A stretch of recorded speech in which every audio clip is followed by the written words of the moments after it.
So originally this was supposed to be a video talking about the narrative of if he was black, a continuation of the Kyle Rittenhouse conversation where people are going around saying if he was black, he wouldn't have gotten off and he would have been shot and he would have been killed and he would have been put in jail. He wouldn't have gotten due process, all because black lives suck and white privilege is a thing. And I would have shown examples of individuals getting a slap on the wrist, not getting the same media coverage, or being found not guilty when they've acted in self-defense. But something made me change the course, and it shows a greater example of how people like to pick and choose what they want to broadcast as mainstream, what they want to use as the big thing to get conversation going, and how certain politicians like to say, hey, let's use this for political gain, but this other thing, we can't use that because this is a sensitive situation. So without any further ado, Wisconsin senators ask lawmakers to not politicize Waukesha attack. Wisconsin's 2 U.S. senators came together from across the aisle to call for an end to bipartisan bickering in the wake of the Waukesha Christmas parade attack. Senators Tammy Baldwin and Ron Johnson issued a rare joint statement Saturday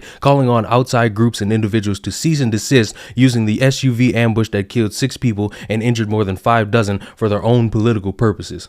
The statement didn't call out any specific outside groups or individuals. Local officials' top priority is to begin the healing process within Waukesha, providing comfort and support to the surviving family members of the deceased and those injured both in body and in spirit. But this is where it really gets good. They must also conduct a thorough investigation and afford the accused full due process. These will not be easy tasks and will be made even more difficult if conducted within a politically charged atmosphere. I want everybody to put a pin in that statement because we're going to come back to it immediately after this. But don't you find it interesting that now the police have to do this thorough investigation and they don't need all this media scrutiny going around and no one pushing these narratives? Don't you think that would be useful in every situation that's publicized? Every time we see these 15-second clips and we don't know how it started, we don't know how it escalated, but we know how it ended. Don't you think it would be better if the police had more time to investigate the situation rather than having Don Lemon, Joanne Reed, and all these other shucks go around saying, this is obviously a situation of white supremacy and white privilege, and the justice system is always going to cater to white people and demonize black people for every single thing they do. I was not at all surprised.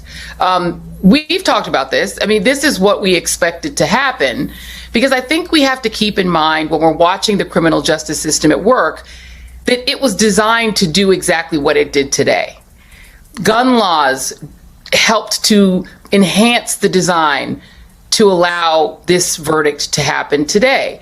This country was built on the idea that white men had a particular kind of freedom and a particular kind of citizenship that only they have.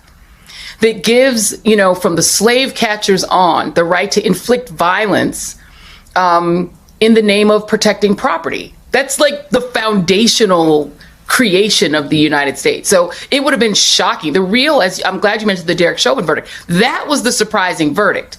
This should have been unsurprising. But what I do think we have to think about is not only the families of the 2 men who died and the family of Mr. Grosskreutz. They should be in our minds right now because they suffered. And there have been a lot of white people who have defended black lives and paid for it with their lives. That goes all throughout our history, going back to John Brown. You go through the civil rights movement. But what I am concerned about is the precedent this sets for what people will believe that they can do under law when Black Lives Matter protests happen in the future.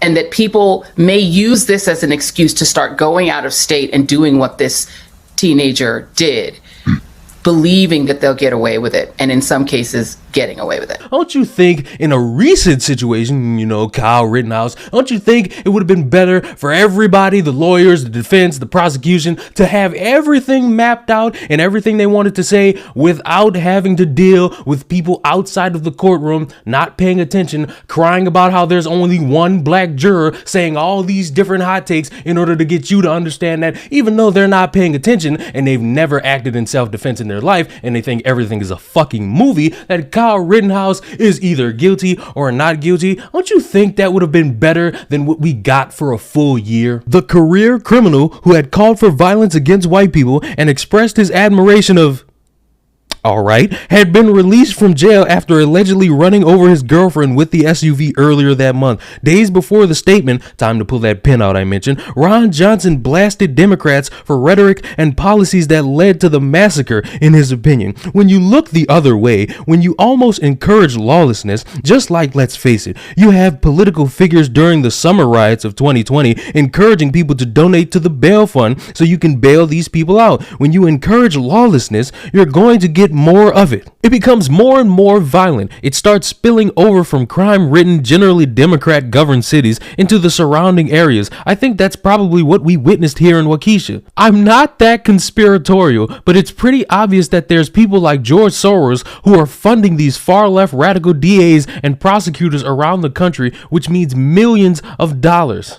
A day after the attack, fellow Republican Marjorie Taylor Greene of Georgia took to Twitter to rhetorically ask if mainstream media Democrats and even the President of the United States incited the mass murder. Here's the problem I have. You cannot get on any platform, you can't send a letter to Congress, you can't send a message out to the people that, hey, all of you over here, do not politicize this. We want them to have a thorough investigation and find out if this person was really the guy who did that, if it was his SUV, and if he's really a bad human being.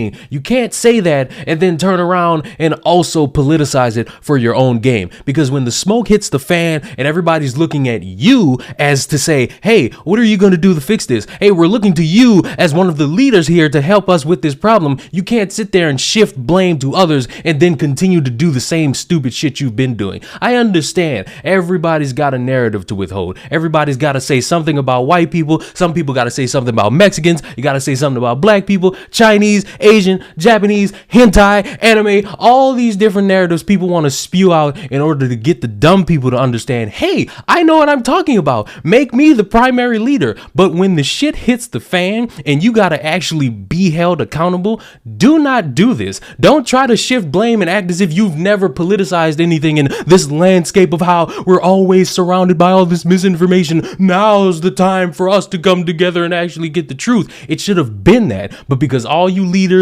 all mainstream media, and all these corporate shucks who got blue check marks always want to lie and present the thing of, hey, white people, you're always going to have privilege over all these people who look like chocolate. Hey, black people, you're not going to succeed because white people always got a leg up over you. It will never end because all of you are hacks. You're not doing a good job actually being credible. Even if you're a senator, whether if you're Republican or Democrat, you're a joke because you all politicize something in order to get people to look at you as the all-knowing human being when you don't know shit. And it's okay, but at least own it. Don't turn around and say, oh, you there, don't do this. Don't do the exact same thing I'm about to go do because you can't do it because you make it look bad. I'll make it look good. In a perfect world, we don't have to deal with this. If there's a situation going on that's a crime or just an individual bad, you could just see it, deal with it, and move on. But because there's these people that like to play the game of I only will jump when it fits my narrative, you will have situations like Kyle Rittenhouse that are a once in a blue moon that people will pick out of thin air and say this is the one that's gonna get the most coverage because we're gonna put it all on TV. We'll have Joanne Reed say something about white privilege. We'll have Don Lemon say something about white privilege. We'll have that bald white guy who's complaining that YouTubers get more views than he does on CNN complaining about white privilege. And we'll say all the things that tick off all the check boxes